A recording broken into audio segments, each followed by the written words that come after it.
¿Cómo va a responder Irán al ataque de Israel a su embajada? Primero déjame decirte que Irán considera a Israel como un adolescente armado, muy impulsivo, muy manipulador, que controla a otros bullies, a otros abusadores como él, son más fuertes, tienen más potencia.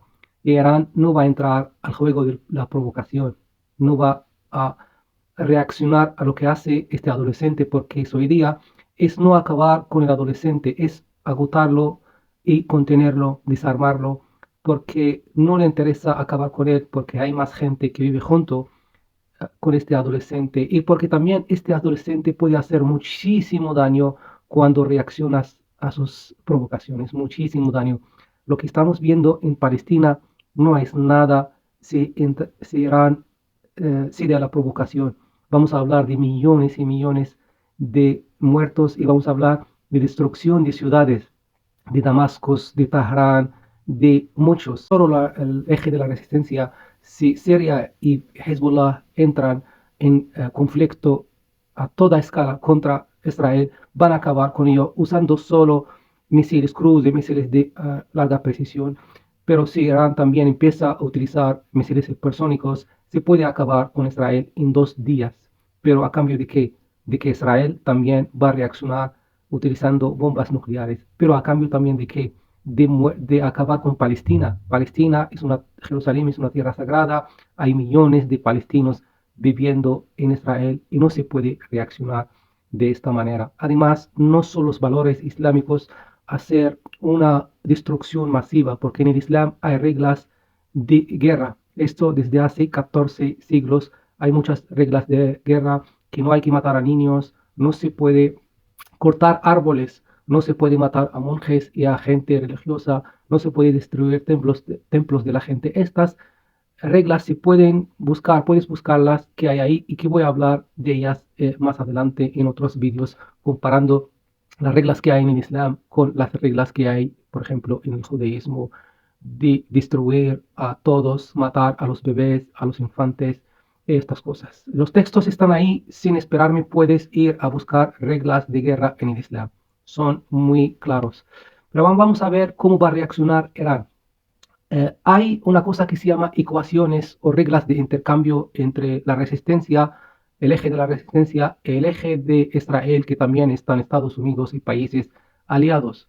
Pues cuando Israel ataca a Irán en Siria, Irán no responde atacando a Israel, responde atacando a sedes, a edificios militares de Israel en otras partes, por ejemplo en Siria, grupos proxies de Israel y de Estados Unidos en Siria, o en Irak y Kurdistán, o por ejemplo en Pakistán o en Azerbaiyán, donde hay bases y hay servicios secretos de Israel ahí, los ataca porque también tienen datos de información de estos servicios secretos, como pasó la última vez que se atacaron a consejeros iraníes en Siria. Cuando Irán ataca a Hezbollah, que es la resistencia libanesa en Siria, Hezbollah no responde atacando al norte de Palestina, que se llama norte de Israel, no responde atacando ahí, pero ataca a los altos del Golán, que son territorio ocupado sirio. Estas son unas de las reglas de juego que también salvan muchas vidas, porque ahora tenemos que saber que ahora en el cambio de fuego entre Israel y la resistencia libanesa, por ejemplo, Israel no está atacando masivamente a Beirut, no está atacando a Sur, no está atacando a Trípoli, no está atacando a muchas ciudades importantes libanesas, como en el pasado, en los años 80 y 90, donde no había ecuaciones. La resistencia ha puesto estas ecuaciones escritas con sangre y se respetan, o si no se respetan, lo que se hace, se responde. Por ejemplo, Hezbollah, la resistencia, tiene, si Israel ataca a Beirut, ellos atacan a Tel Aviv. Si atacan a Sor o a Trípoli, ellos van a atacar a Haifa. Si atacas, por ejemplo, el último ataque de Israel en Beirut era preciso y no era masivo y no atacó de una manera para causar destrucción, atacó a un militante de Hamas en Beirut, en un edificio, en un solamente apartamento. La respuesta de Hezbollah tenía que ser también acorde y atacaron a la base de Almerón por primera vez, que es una base que controla a todo el ejército, la aviación del norte de Israel, que está como 30 kilómetros de la frontera con Líbano en la primera vez. Hay reglas de juego que se llaman ecuaciones. Siria, la gente dice por qué Siria no ataca, no responde. Siria no responde porque la ecuación, si Siria responde a Israel, el que responde a Siria es Estados Unidos. La última vez que fue eso fue en 2018.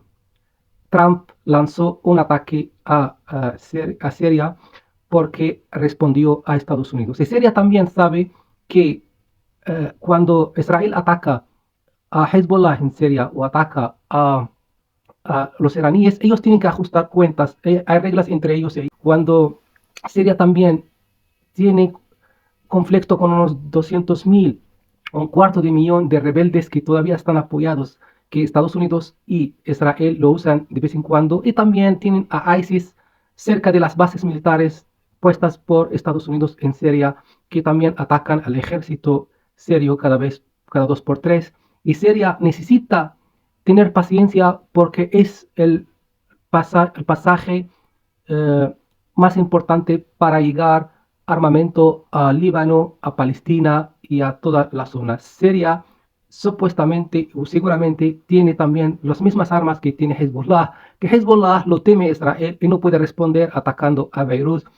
Imagínate a Siria, que es un país con más soldados, pero ellos tienen paciencia porque están viendo el final en el principio, están viendo lo que va a pasar, no quieren ser impulsivos, no ataque por ataque, pero vamos a ver estratégicamente qué ganamos y qué perdemos si entramos en conflicto así, si Estados Unidos ataca a Siria y hay un conflicto masivo, y qué ganamos teniendo paciencia y construyendo nuestra fuerza poco a poco. Hablando de los gente que atacó, que mató Israel en la embajada, no es la primera vez que Irán pierde a altos cargos de la Guardia Revolucionaria y a consejeros iraníes en Siria o en Líbano. Eso pasó de los años 80. Y no entró a la provocación. Lo que pasa es que siguió haciendo lo que haciendo. Siguió haciendo las cosas poco a poco. El resultado es que el Líbano es más fuerte. Israel no puede atacar al Líbano como quiera, como antes hacía invasiones o atacando a Beirut cada 2 por 3, destruyendo a todos pueblos. Estas cosas, estas ya son cosas del pasado. Eso gracias a la paciencia. También tenemos que saber que el mismo día las fuerzas iraquíes o los voluntarios iraquíes que están financiados y apoyados por Irán atacaron a Eilat, que es una ciudad en el sur de Palestina ocupada o de Israel, que es un puerto muy importante. Atacaron a una base militar con drones y causaron mucho daño. Y hoy también atacaron al aeropuerto de Haifa con drones. Es, como dije al principio, agotar al adolescente, agotarlo y empujarlo a aceptar las condiciones de convivir con los palestinos y darles sus derechos, y no con estos sueños locos de construir el gran Israel y de dominar a los países de la zona y de hacer limpieza étnica a los palestinos.